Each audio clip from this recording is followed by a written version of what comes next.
is right in front of you. We need to record the stuff we were asked to. So, thanks for coming. Sorry to get started late. Sorry you're wrong.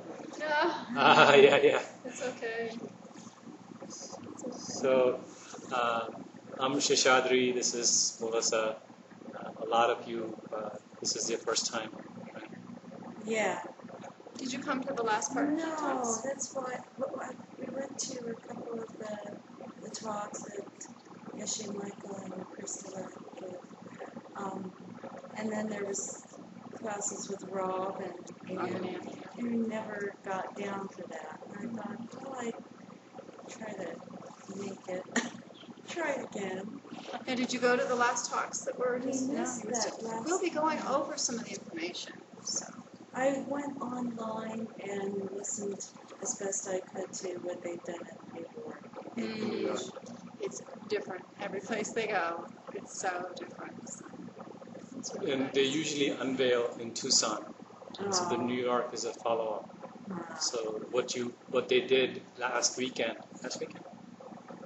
2 weekends ago? Yeah. I don't know. One of those 2 days. weekends ago. Last weekend we were talking about. Right.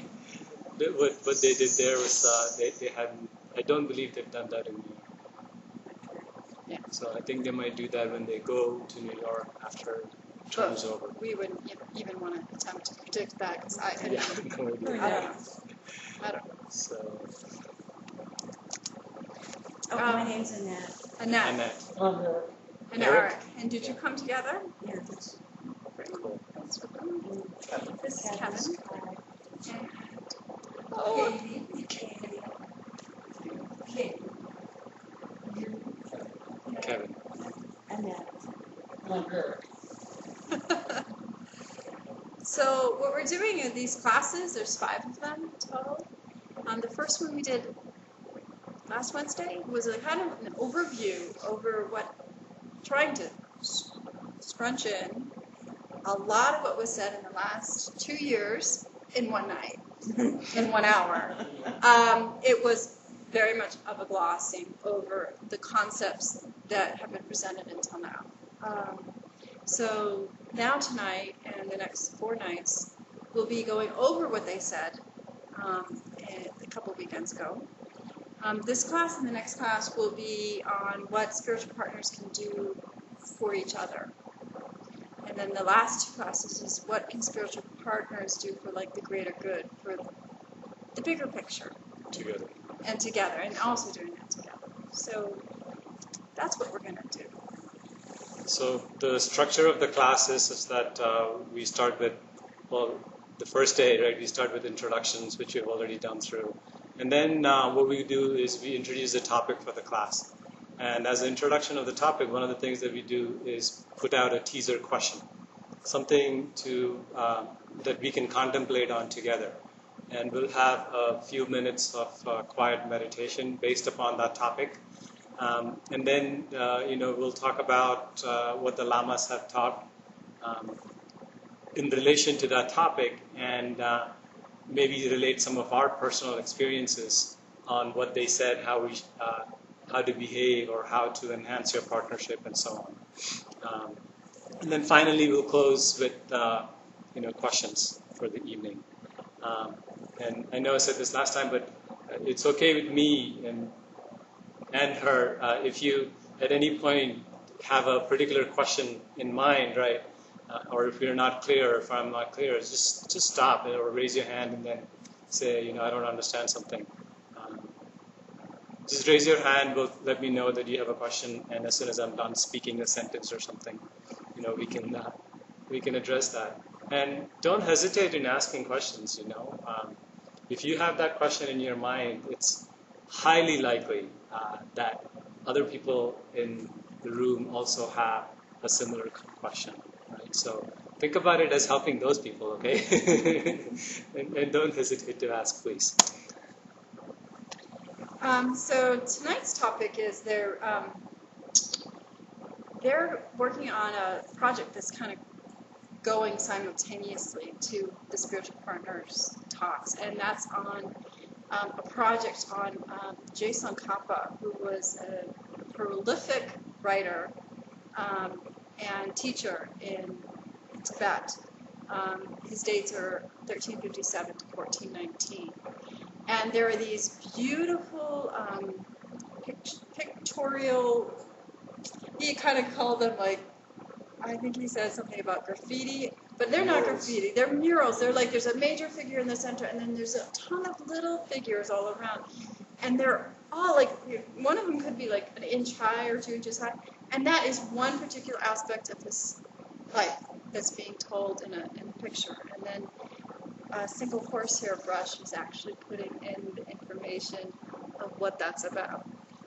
And these pictures were carried out in Tibet by the current Dalai Lama and his family. They carried those out and left the food behind. I mean, they brought some food, but they made sure they carried these out. And they are property of a temple in New Jersey. And they're trying to get people to know about the life of this man, and they're going to be doing a book project and a tour of the paintings at some point in time. But what happened is that as they were working on this, and of course the spiritual partners work was happening, they saw a correlation. They saw, let's use this. Let's kind of shift gears from talking about karma and emptiness the whole entire time to like some practical aspects, exactly what you were saying, Kevin. Like, what does this really mean for us? So the first of the 3 stories of his life, the basic gist was was, this monk in monk's robes who's taken a vow of celibacy. He's told by his angel, his guide, you need to find a spiritual partner. And that's kind of unusual and kind of different than what we normally think a monk should do. And there's a reason for it. There's a very important reason for it. So we're going to talk about that. And the next topic was to see your partners, see the people in your life that are your spiritual partners. And they could be a spouse. They can even be a child. See them as an angel. And of course, like the third one is really see any children in your life. The child that you have, or a child that you take care of, or a child that's an sort of you as an angel as well. And make a conscious choice to do that. And we're going to explain why you would even want to do this as a practice. What does this do for you? How does this benefit you? And then the week after that, the stories are going to be like, why should we meditate and do yoga and dance together? And why should we go on weekend retreats together? And why should we as a couple see the world as full of angels, completely pure? So those are next week. Those are a little teaser next week.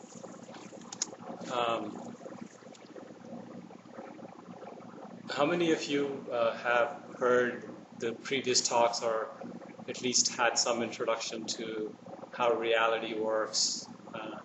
You've read some of his books, so you have a pretty good idea. You were here last week, so have some introduction. Yeah. So here's the question that we thought would be great for us to sit and ponder about is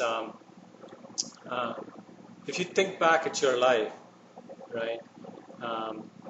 Look at all the successes that you've had in your life. And the successes can be, I got a degree from an Ivy League school. Sometimes I don't really, I feel pretty bad about doing that actually, thinking about it that way. But apparently it ranks pretty good societally, right? And then, we've been married for 14 years. 14 years, and then a few months. So that ranks pretty high, again, in our society. So think about successes, right, that are your successes. And what we'll do is we'll look at those successes, we'll rejoice in those successes, and then I'll ask a question, right? And the question is basically this. Explore, do those successes last? Right? Do they last? And also, is this what we are supposed to be doing? Am I supposed to be going to Ivy League schools, collecting degrees? Am I supposed to be going out and working for a Fortune 500 company, climbing a corporate ladder? Am I supposed to be doing that? Is that what we are meant to do as humans in our lifetime? Or is there something more, right? What's our full potential? And are we clamoring towards that full potential or not, right? If we're not, then how can we use our successes to clamor towards? So what's the ultimate goal in life? What are we supposed to become? So that's the teaser question, right? And then the rest of the talk is mainly geared towards how do you go about doing that? How do you get to the ultimate goal? Yeah? Make sense? Okay. So, all right. So we'll start with just sitting quietly. And this is a big challenge for me, so it's good to do it in a group, not sitting quietly, but sitting for, let's say, a minute without moving any part of my body, without fidgeting, and that's a big thing for me, because I always feel like I need to adjust some part of my body to a right posture or something. Forget about it, right? So we'll just start by sitting for 30 seconds to a minute without moving. And then I'll guide us through the rest of the meditation.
So go back to a time and place where you remember you did some spectacular thing.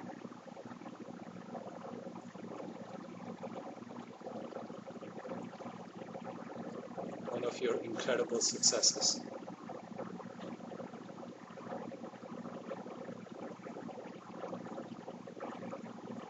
See it through your mind's eye and feel it in your body.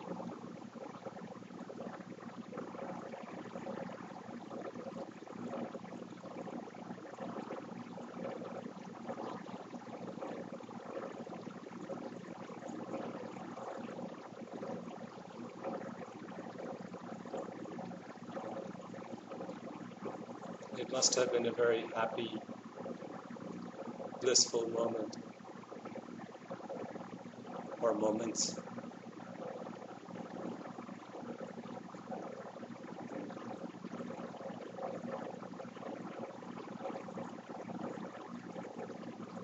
It's typical in those moments that we have a tendency to want to share that exact feeling with someone else.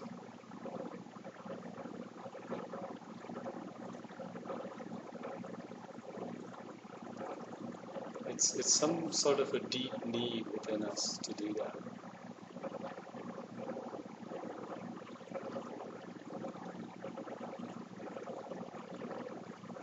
You can think of it like this. If you want to keep having those moments, what's the best way to make sure that you keep having those moments?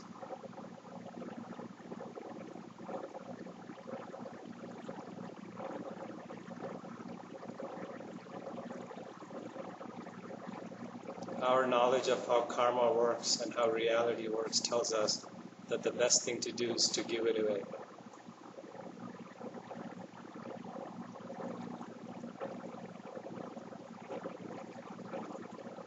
So with that happiness, with that bliss, with that joy in your heart, we're going to enter into a sci-fi world.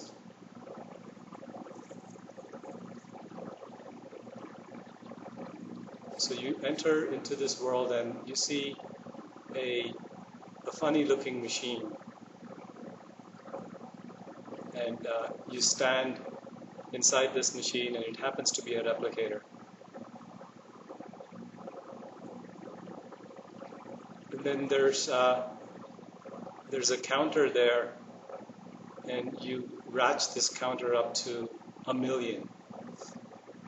So this means you're going to make 1,000,000 copies of yourself. And each and every one of those copies is going to have that bliss, that joy, that happiness.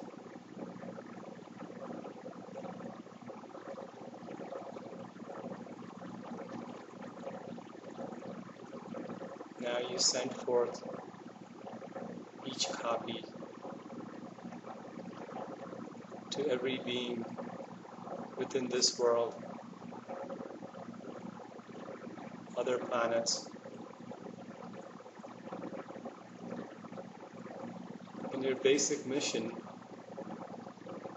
is to give them what they need, is to share your happiness with them.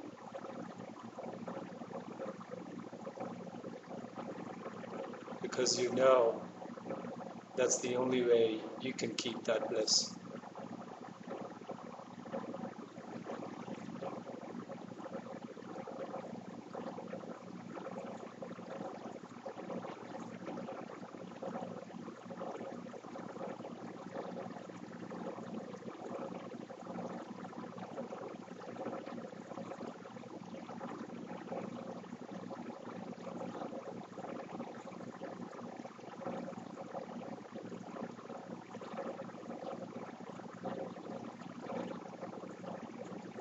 And you get a good sense of what it feels like to be helping, being with countless beings.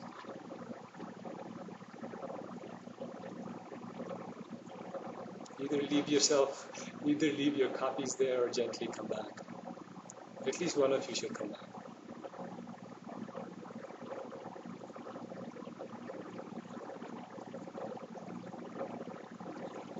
And gently open your eyes.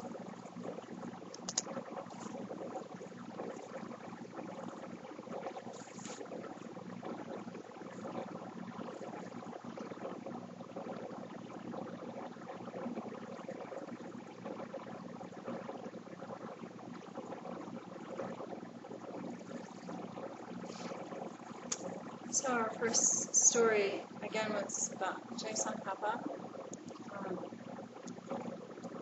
At the time of this particular story, he was very well known. He was in his 40s. He had helped build many, many monasteries, written many, many volumes of books. Was known as a fabulous debater. Had quite a few notches in his belt. Like we were talking about accomplishments. He was up there. I mean, he'd done almost everything.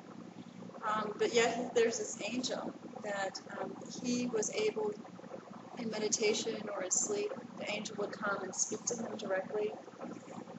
It could be so strong as that the angel might even manifest in the room with him, and he could open his eyes and see the angel. And the angel's name was Manjushri, which means gentle voice. And it's like your own inner voice, the one that we're trying really hard to hear.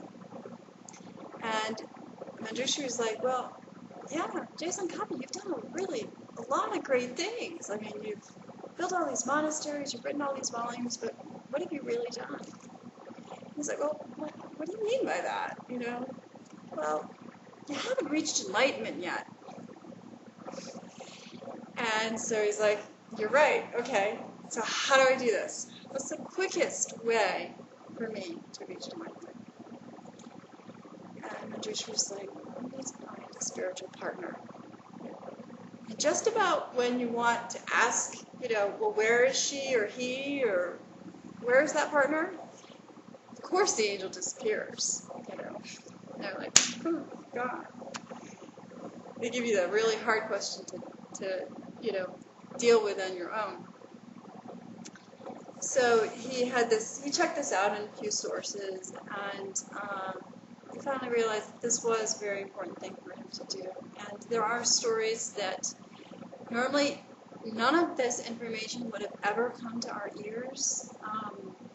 But one of his disciples actually, because this is secret, one of his disciples actually wrote about what happened to him and the fact that the woman that came to him was called a lady with the red hat.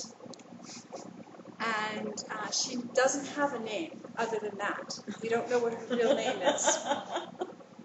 And she would often be seen leaving, but not coming from his retreat cave. Because there was usually someone there to make sure he had food and water and whatever he needed while he was in deep retreat. And, they would see her walk out, but never see her walk in. So it's something we're talking about now, I think, because our great-grandfather Lama and great-grandfather Lamas had asked Geshe Michael and Christie to speak about this more openly at this time, and that it's really important for people to understand that this is a very high practice, and it's a practice that occurs. So that's why you see Christie and Geshe together teaching. It's really beautiful. But why? Why did he have to find a partner? Why couldn't he just sit in the cave and meditate all by himself?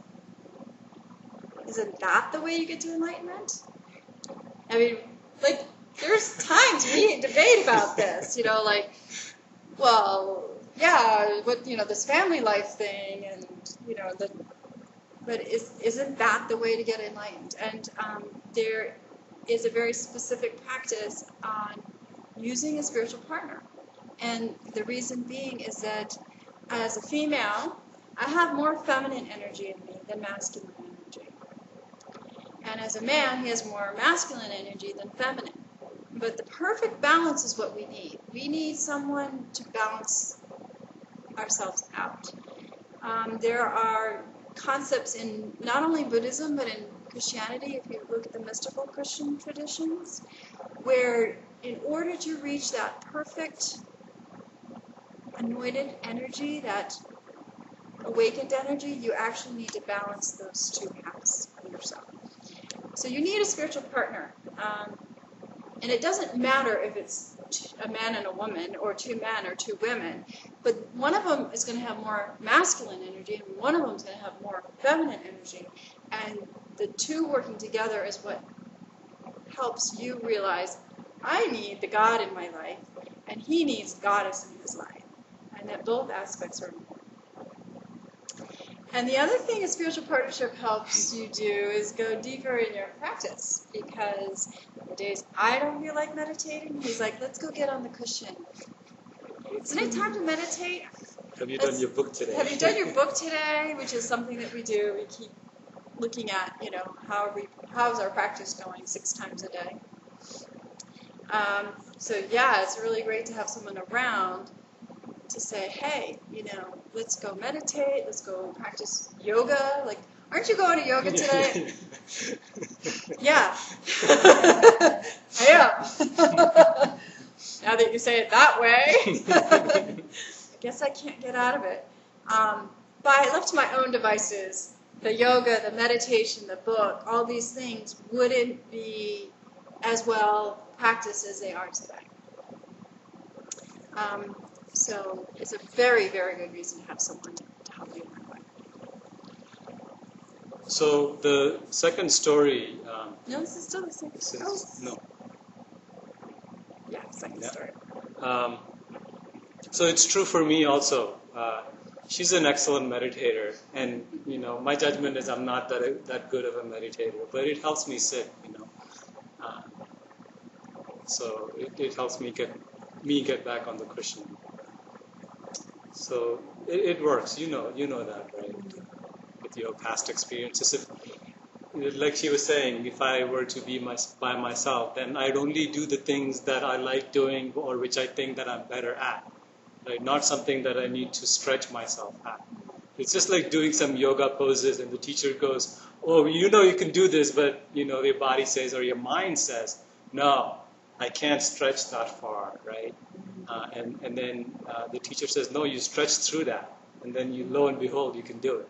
So it's kind of like helping each other stretch and push the envelope so that we can get to the point of the ultimate goal of being on countless planets at the same time.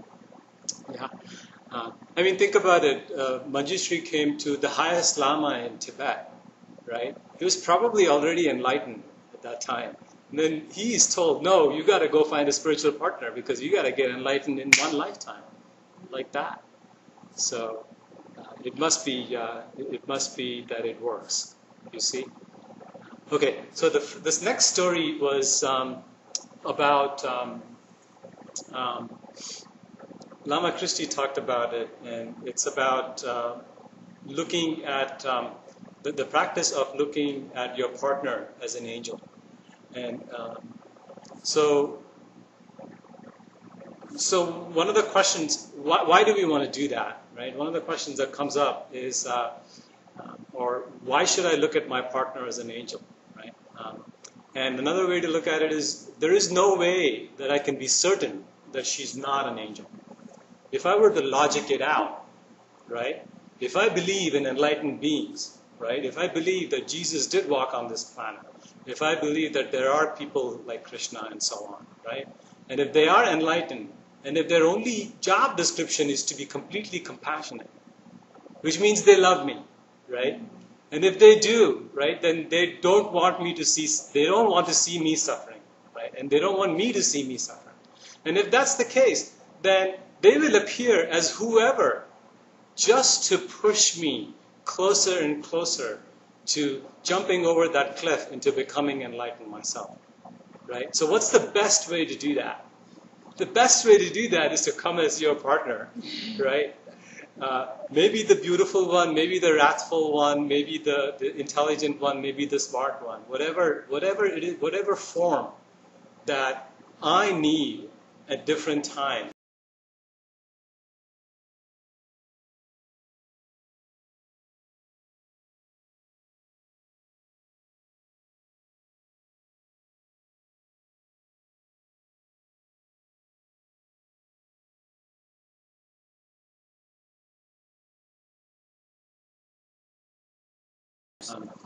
So they do come, and the best way to come is as can be as your partner. So logically, I cannot say with certainty that she's not an angel, right? So I got a choice. I can think of her as a normal person, right? She's just Melissa, she grew up in Maine. Oh, we met in New Jersey, then we got married, that kind of thing. Or it was all a divine plan on her part, right? Where 25 years ago, I got on a plane and came to this country, and then, we met through my sister, right? And then she had to arrange to be the roommate of my sister's best friend. And that's how we would meet, right? She arranged all of this just so that I could sit here and then say, oh, we've been married for 14 plus years, right? Just so that I could sit here having studied Dharma and then pretend to teach to you guys. Yeah? So that's the piece. And so if I cannot be certain in that way, right, I can think of her as normal or I can think of her as divine. Now you choose which is the better thing that you would rather do, right? What makes you more happy? To think that you're married. What was that movie? So I Married an Axe Murderer. Is there a movie like that? It was a funny movie, right? It was a funny movie. And he wasn't an axe murderer. He wasn't neither was she, but it was a funny one, right? I think his fiancée to be's sister was schizophrenic or something like that. Anyway. But the movie's title is funny. So you could think of your partner as an axe murderer, and then all the emotions and the stuff that we go through because of that, or you can think of her as an angel or him as an angel, right? And then how you feel about that. And could it be, if she is a blank screen, right? And if my entire world and reality is coming from me and not at me, right? The tone of her skin, how she appears, the short hair, the beautiful green eyes, all of that are seen, right? They appear to come at me. But we know with understanding of karma, right? And how reality works, that it couldn't be. It must be coming from me. So if it's coming from me, would I rather see her, as an axe murderer, or would I rather see her as a divine angel? I keep doing this to you. I don't know why. Sorry. So I'd rather see her as an angel. Yeah. So that's why we do that. And the question is, like, if I give this beautiful man Sheshadri the projection, I work on this projection of seeing him as an angel. What that does for me is says, okay, when he does a particular thing that I don't understand, or I question, or I'm like, well, why? If I surrender to whatever's going on and give almost like give away, just give up, and say, yeah, he's an angel, he knows what's best. If he's truly an angel, and he's already enlightened, then I'm giving him the opportunity to get me enlightened. Like I'm saying, full on, I give you complete permission to make my mind stop turning things around and seeing things as bad and ugly and all the things we do inside our heads all day long.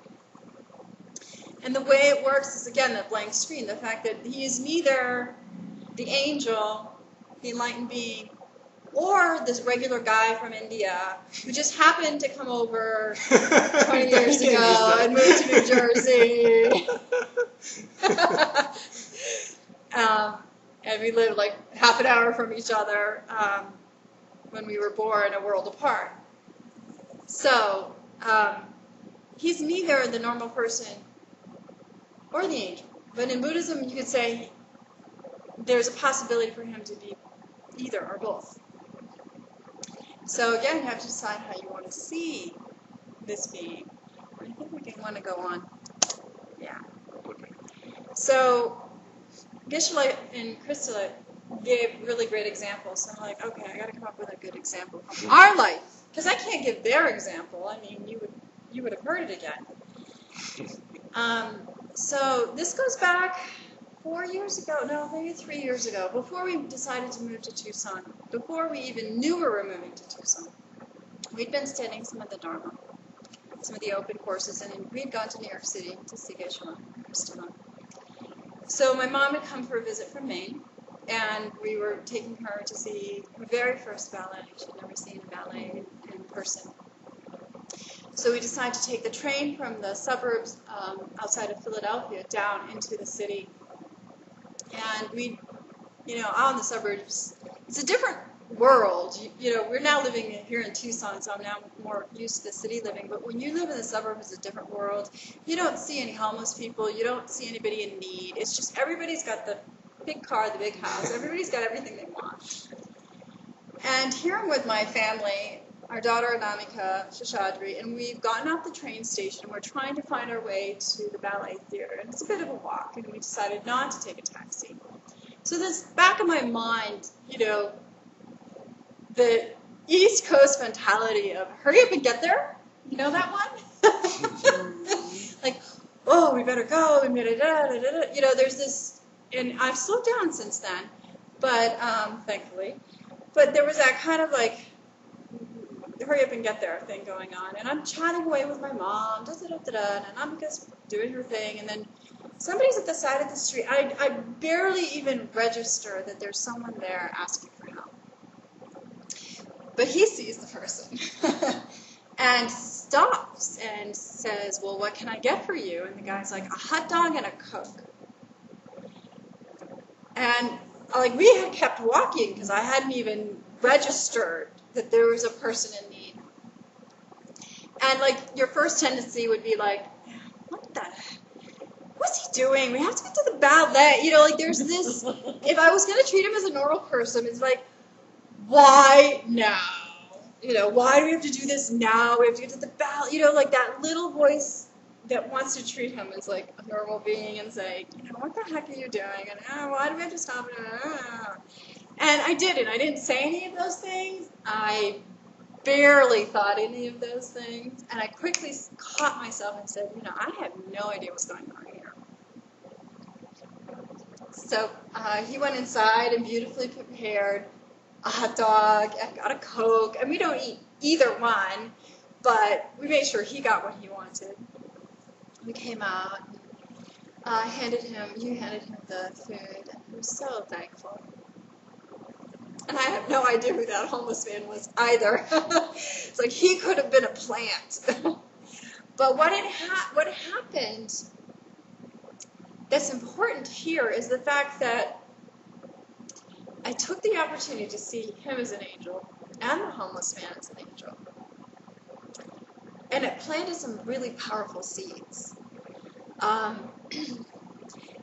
think my mom stopped looking at him as a normal person from that moment on.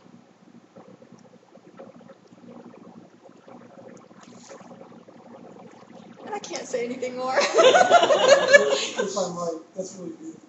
Because he's a person on the road to enlightenment as well. Yeah. Thank you for this. Yeah. Well, I mean, we treat a lot of the homeless here in town like, you know, they could be pretending to be homeless, and they're really enlightened beings that are there for me to stop and be very generous with them. So, you want to say something? You're doing great. Okay, why don't I do this and then you can do the other story. So she'll give another. She'll give the other example also.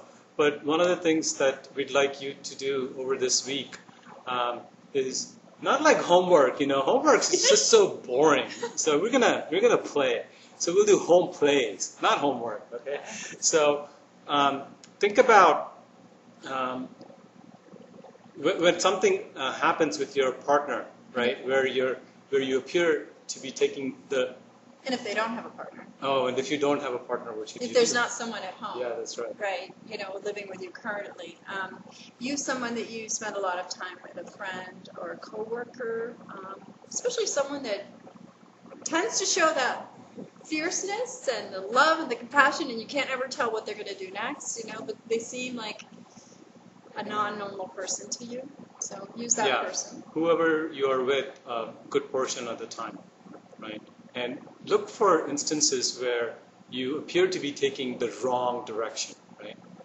Meaning, I gotta walk to the ballet theater, or like Lama Christie was saying, that she needed to get to a particular place, and then she was told, "Oh, turn right here," when she knew that turning left was the correct way, right? So at that point, surrender.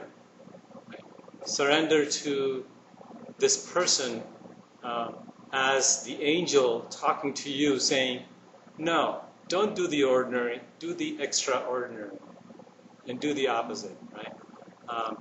So that's one. So think about that as a home play. Look for those moments, right? And just give yourself the opportunity to grab that. And then the second part is let go of trying to control your life. And I'm reading this because Melissa wrote this. So, and be open to the divine experience from this person that you think you know so well. Oh, we've been married 14 years plus.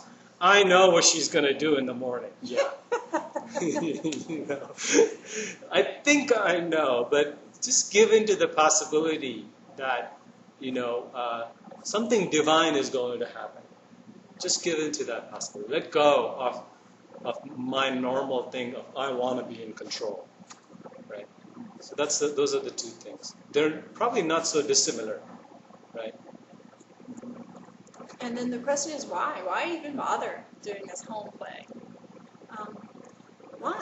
Well, I mean, as you saw with this moment that we had in Philadelphia, one little thing can completely change the way you see the world, the way others see the world.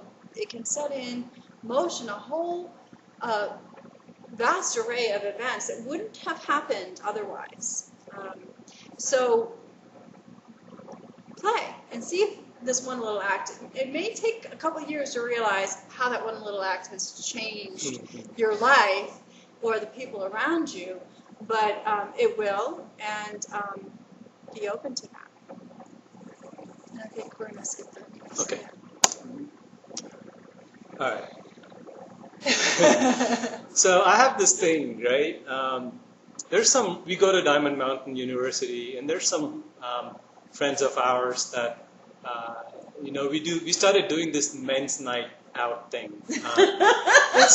It's only because, I work from home, so I don't go out to the coffee table, the water cooler socializing or anything like that. They call it a playgroup. Yeah. So, we started going out, and we started, we were, it was just the two of us, and we started this thing, anonymous, and everybody was invited, group called We Want to Be Sadhus. We want to be wandering sadhus because we were family men, and the whole premise of that was that the grass is greener on the other side. If only I was a wandering sadhu, right, then I'll have more time to practice my spirituality. I'll have more time to sit in meditation. I'll have more time to read these ancient scripts and, yada, yada, yada, and so on and so forth, right?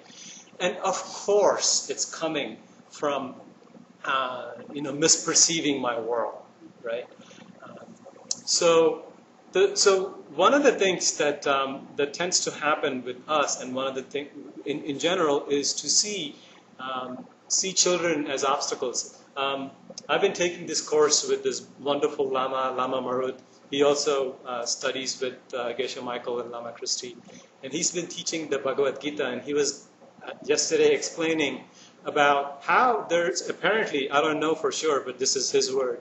Apparently there is this increase in the number of blogging, on the internet, where you write journaling on the net. And one of the blogs that's most popular is for moms, apparently, or maybe we can say parents, where people go there to gripe about how little time they have because they are taking care of their children, maybe driving from here to there, whatever it is that they need to do, right?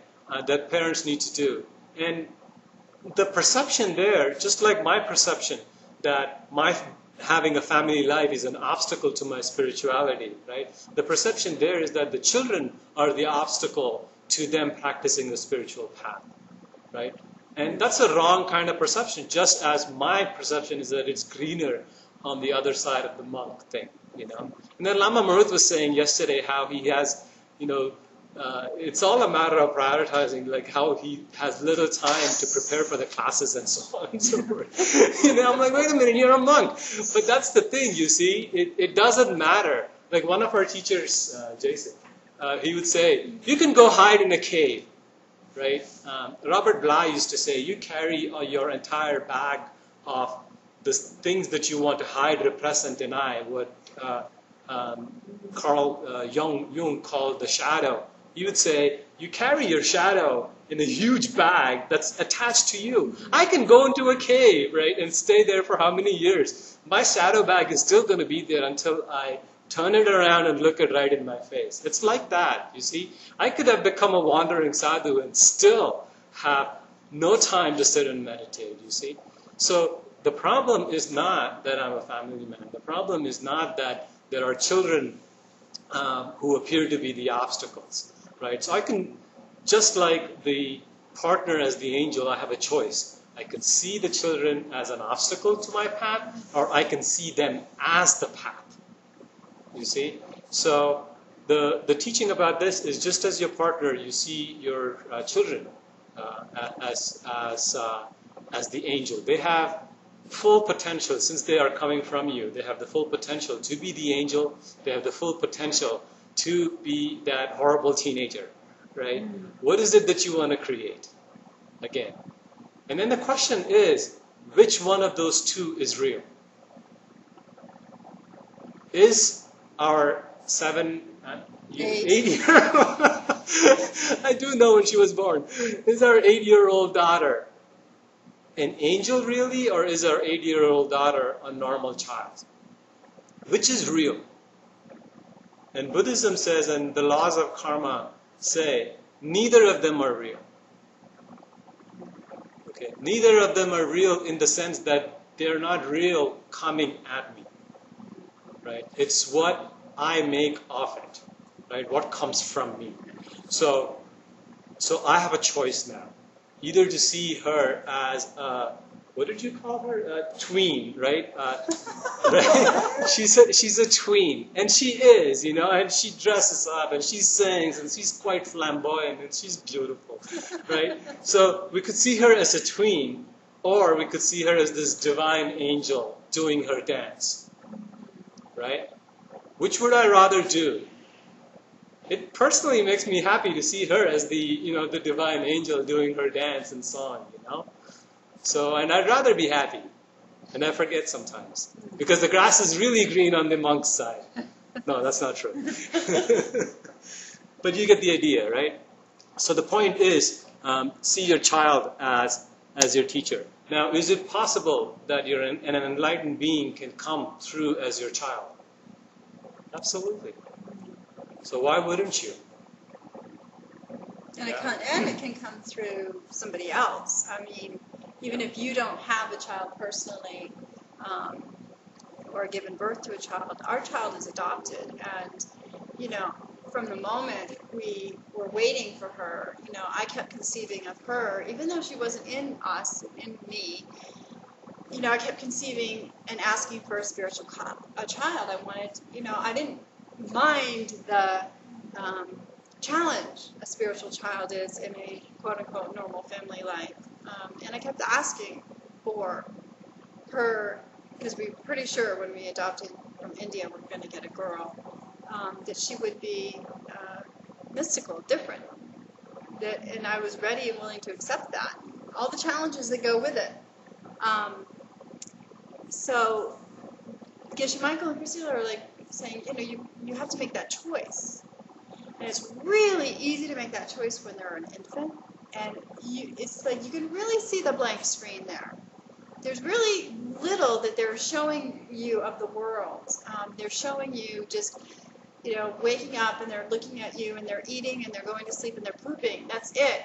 So you can project onto them anything you want, really. You're like, oh, he's going to grow up to be a firefighter, or he's going to be president. I mean, it's really easy, and you can see parents doing that, right? Like, ooh, like you used to say, oh, she's going to solve the string theory and find the universal thread of everything. Yeah, and that was after she became the first Indian to win the gymnastics Olympics, no, right? Like making all these things up. By 12, and then she would solve the string theory equation by 18, and all kinds of stuff like that. I mean, she's not any of that, right? But, it's really easy to do that when they're little. But the question becomes continuing on that practice. And that would be a whole nother class, actually, to talk about children. But he asked us to, anybody who says, well, gee, I have this child in my life, and I won't be able to meditate as much as everybody else and do yoga and all these other things. I won't have a practice. But the thing is, you actually make the child your practice. You actually use them as your practice. So you have to look for the signs for them. So you have to say, anything unusual or kind of suspicious, I should write it down. And send it, they ask them to, please send us stories about your children, what they do. So I think I did send it through Chuki once, that when she was an infant, she was 1 when we got her, and she was constantly like crossing, I can't even do it, crossing fingers like this, crossing both fingers on both hands, like not normal things an infant would do. The picture, the first family picture, she's sitting there with her hand going like this. She's got these mudras she was doing constantly with her fingers. And one day she did this one where you actually just bend down this finger. And I was like, I couldn't even do that when I couldn't figure it out. So we're in the village, and he's talking with somebody in the native tongue in India, and she's in the sling that we had for her, and I'm just playing with her, because I can't relate to what's going on because I don't know the language, and she's playing with my hand. She's just like playing with my hand, doing stuff like this, and thinking, nothing unusual, right? Then she goes like this, and she pushes right here on this hand, and then pulls the finger down, and literally isolated the muscle, so I could figure out what muscle to use to bring this finger down. And I'm like, oh. I guess I got what I asked for. So the hard part is to continue to see that in her as an 8-year-old. It was really easy as an infant. So our challenge now is when she's having a rough day, just continue to see her as an angel. I think we should keep going. We have other stories too. But one thing very quickly is she was Lakota or? Yeah, she was Donawa. I don't know. We don't know. She's Irish Cherokee. Actually, she's Irish Cherokee. Irish Cherokee. She looked more Irish than Cherokee. So she saw Anamika, and then Anamika's got like beautiful eyes, and she just looked at her, and she knew. She gave her a name, saying she's long eyes, and meaning she can see far, not necessarily distance. Maybe I don't know. Maybe distance, maybe time. There's this beautiful story where we were one time driving around. It's Sunday afternoon in the middle of nowhere, Pennsylvania, because we wanted to do something. We're looking at land. Live someplace else. I don't know. Whatever. And then she wanted, her daughter wanted ice cream. It's past 6 o'clock. We're in the middle of nowhere. There's no stores. It's just farmland stuff. And then she says, we were like, the nearest town is half hour the other way. And we're just going to go down this path or whatever we were doing. North. And so we said, no, we can get you ice cream. And she wanted a specific type, like mint chocolate chip with Jimmy's or something, mixed with something else. And you read something like a good ice cream store. So you couldn't just go to a supermarket and get something. That wouldn't have worked. There wasn't any supermarkets. And there weren't any supermarkets either. So then she says, pig. It's where the pig is. It's where the pig is. We're like, where the pig is? Yeah, exactly. And then we're just going over a small hill, come out of that, and then off to the right hand side there's like a deli. Like a convenience store. A convenience store. And just out of chance, I pulled in, I stopped, and there's a boar's head sign on the window. On the door when you pull it open. Right. And then we walk in, the guy is open. He normally closes at 6 o'clock or something. It's past 6 o'clock. The guy is open. He's got the exact flavor with the exact weight as she wants it. So that's long eyes. So look for those moments, if you have children, look for those moments in your children. That you're around. And if you don't have children of your own, maybe see if you can borrow some, I don't know. Yeah. Or go back to your childhood. You can go back to your childhood and look for those moments in your childhood. Because I believe, we had those moments. I don't remember them now. But we must have had those moments. Or friends. Right? And what a beautiful thing to recall that. Recall our divinity as a child. Yeah? And it comes through us in our culture, through religion. Krishna was a child. He was adored as a child, and Hindus do that still to this day. Christ is worshipped as Jesus is worshipped as a child in the manger, right? Don't we do enactments and stuff? I mean, you go to a church, they do enactments around Christmas, the manger story and the whole thing. So, and not just, so we just personify these beings who are not around us as children being divine, but we can do that now with any child. So that's our spiel for tonight. So, You got any questions? yeah, we have some time for some questions. Oh, I was going to ask more of a personal question. Sure. How long have you both been studying, or been on your spiritual path?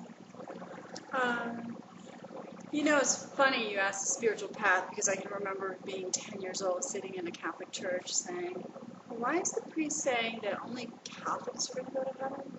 That doesn't make sense to me. So I've been on the spiritual path for a long time. We've been studying with Geshe Michael. You got the diamond cutter for Christmas one year. 5 years ago, 4 years ago? Yeah. Birthday. Yeah. I thought it was Christmas. It was birthday? I don't remember. See? It's empty. It's both or neither, it just appeared. So, yeah, and there's a piece with that which has to do with partnerships. Is I got the book and I read the book and I didn't put it down. I had to read it front to cover. And then I immediately started working on keeping the 6 times a day book. Geshe Michael recommends keep doing that in the book. And I didn't know what to keep it on. He just said, if you wanted to do this for your business, do ABCD kind of thing. So I tried it. And, the first few times I kept it for a few weeks. And then I fell off of it. And then I started it. And then I fell off of it. And then after that, I kept it. And I've been keeping it ever since. But the one thing I also noticed was I started going to ACI courses online. And I started the first course, which is an overview of Buddhism. And I quickly found I couldn't continue on my own. I was listening to, Geshe Michael's lecture, and I was trying to do the classes and the homework, and I couldn't do it. And then I couldn't figure out why I wasn't able to do it until like a few weeks ago, maybe a month ago. And it was because we weren't doing it together. You see? We weren't doing it together. And I didn't get that at that point. Even the book thing, I was keeping it, and, she studied to be an interfaith minister. So she is that, and she was doing a bunch of other stuff with it, for which I was supportive of, at least superficially. No, I was. But we weren't doing, for me, I needed her to do it with me, you see, so that I could continue doing this. So that was an important aspect, which I didn't realize until just a few months ago. Right. And the funny thing is, too, is that when I went through my training as an interfaith minister, we had beautiful teachers come from all the traditions of the world. And they would speak to the depths of their traditions and to almost more of the mystical aspects of each tradition. And my favorite teacher was the Buddhist teacher, and I really wanted to learn more. And I also knew I was living with a man who is an Aries and likes to start things, and I knew it had to be his idea. And it was funny. So who's the so angel? I had to kind of let go, and then he's got this book and he's keeping these vows. I'm like, what the are you doing? I don't know what you're doing. He kind of he took off so fast. I didn't even realize he had started without me. And then I had to catch up. She had to pretend to catch up. Other questions? So what did you see at the battle? We saw Swan Lake. Oh, Swan Lake. I was going to say Nutcracker. No, it was Swan It was Lake. Swan Lake. It was Swan such Lake a in beautiful Philadelphia Ballet. performance. It was gorgeous. Yeah. They did a beautiful job. Great job. The woman who's also a swan. Woman is also a swan. Who's also a swan, right? She appears as a swan, and she appears exactly. I think the Nutcracker is like the same thing too, because I went and saw the Nutcracker last year, and I'm looking at it a whole different way, going, I don't know about this Nutcracker. When we were at the top, Christie was talking about seeing people as angels and so forth. A little bit of me was like, I can see, I can see that. And then a part of me was going, that sounds kind of crazy too. Yeah. And then I went home later and I was thinking about it, and I just sitting there and like Kevin, that's the definition of not crazy. Right. Being able to see something more than one way. Right. Being able Right. to tell something more than, if you're in a therapeutic session of some sort, being able to tell a story in a second way is the basis of therapy in many ways. Yes, it is. Therapeutic. Yeah. So I was Absolutely. just like, absolutely. Yeah, the Yeah, definition of insanity is doing the same thing over and over again, expecting a different result. Yeah, so you're right. Yeah.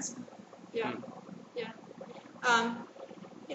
I think if a Buddha appeared to any one of us right now in their full glory, we would think we were crazy. Right, absolutely. So they have to come in a form that we can accept, and they have to come in a form that's not so high that we think we're nuts and we couldn't ever follow them.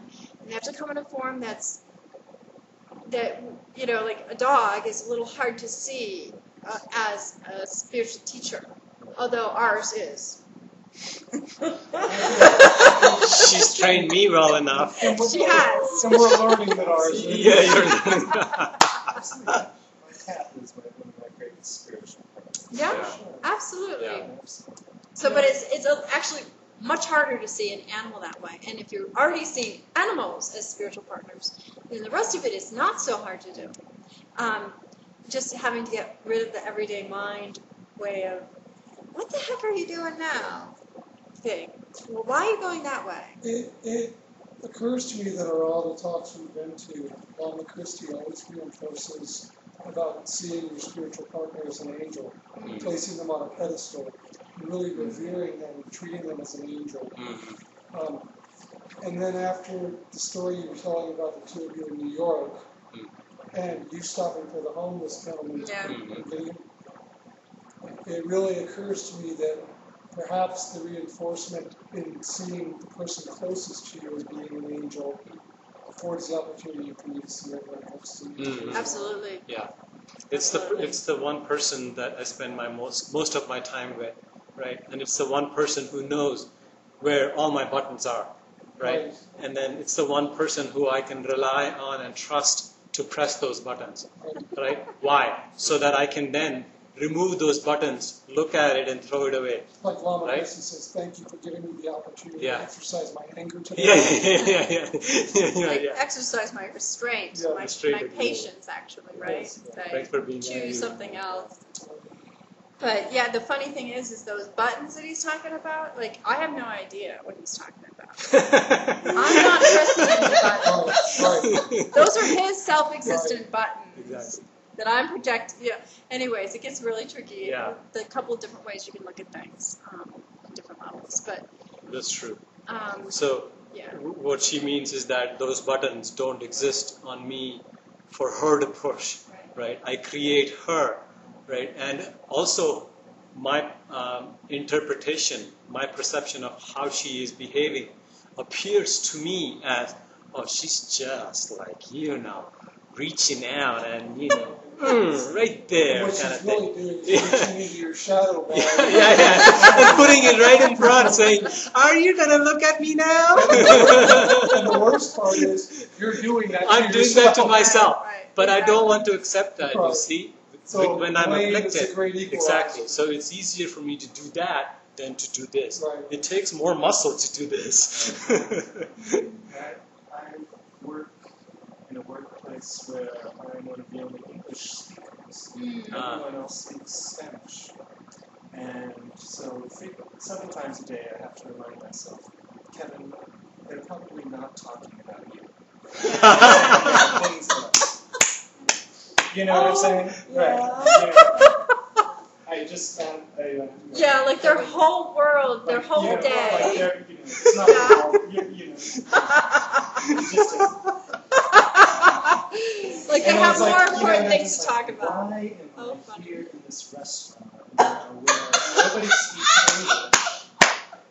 And it's like, oh, yeah, okay, yeah, like, they're not talking about me. And why don't you teach me a few words? So, anyway, it's my great lesson with this job. Exactly. It's like, they're not talking about me. Yeah. But or hey, they could be angels. Or they could be. and they are trying to figure out the best way to get you enlightened. Or they are talking about you, and they're saying these beautiful, wondrous things about you, right? Yeah. So there's so many possibilities. I don't know, which one are you going to pick? Yeah. I think if Pick you something and tell us next time what happened. You I think I know? want to hear a story about it of somebody that walks into your restaurant. Yeah. Great, that's simple. That example is interesting. And you are not the only one, let's call it Anglo-Saxon, who has that sensation when other people talk in another language. But you feel when somebody is speaking in English or in French, you think that they are talking about you? Do I think that? Yeah.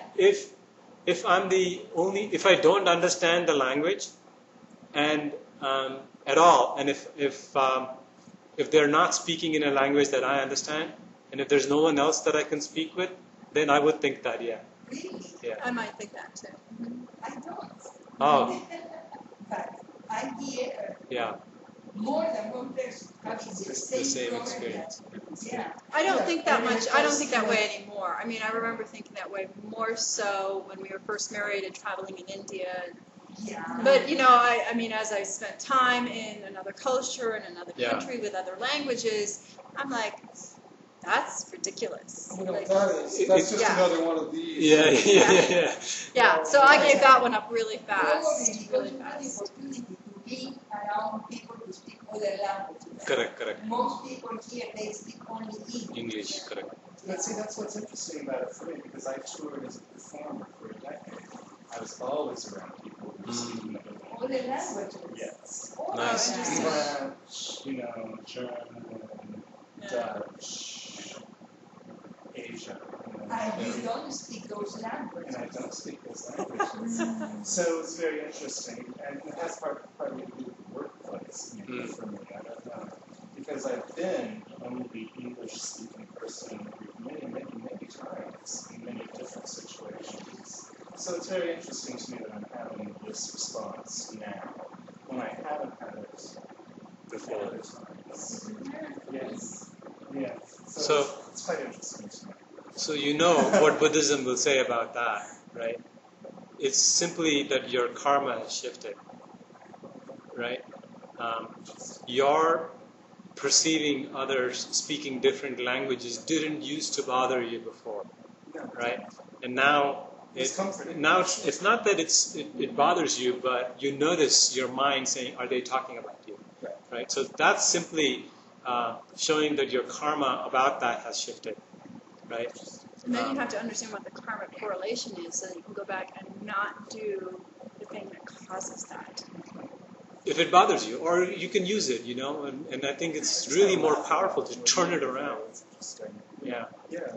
And the reason why I point that out is it's not because you were amongst people who were speaking German, French, and Dutch and Asian languages before. It's not it doesn't have anything to do with the time. It doesn't have anything to do with being around artists or performers, right? And it doesn't have anything to do with that kind of stage setting. It always has everything to do with what's coming up from me, right? That's why I point that out. So you can play with that a little. Yeah, and in the other hand, if you feel that weird sensation, you will be more like this with them, rather than be more close. Right. Yeah, like if there's an angel sitting at your table that you're serving, it's a little different. And so I've been catching myself. That's so cool. Turn that around. That's cool. So we started at 5:38. We were 5:46, 47. I'd love to talk. Yeah, and we should wrap up, but we can talk we're more not if you'd running like. off. So if there's questions that you have of us, we're happy to speak to you. But let's wrap up so we can finish the class. Oh yeah. So home place. Why don't you do the first two? Because You said them so many times already. yeah, and I say it in a very confusing way. So. At least to me, I say it in a confusing way. So remember, we talked about doing things as practice for the next week, and we'd love to hear your stories when you come back. When it appears that a partner, someone you designated as your spiritual partner, and you're going to try and look at them as your angel, when it appears that they are taking you in the quote-unquote wrong direction, surrender your thoughts that they are normal. Actually, take the time to stop yourself and say, I'm treating them as normal, I gotta surrender and let go. And then let go of trying to control whatever is happening in that moment in your life. And be open to look for a divine experience to pop out because you let go. And you said, I don't know.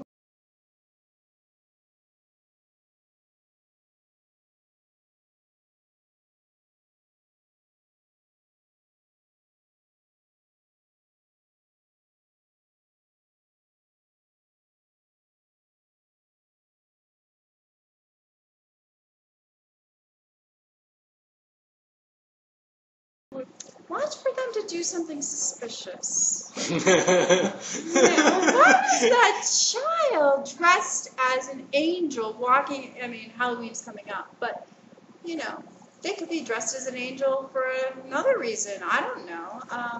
Or just appearing as one for you. So have fun with those two things.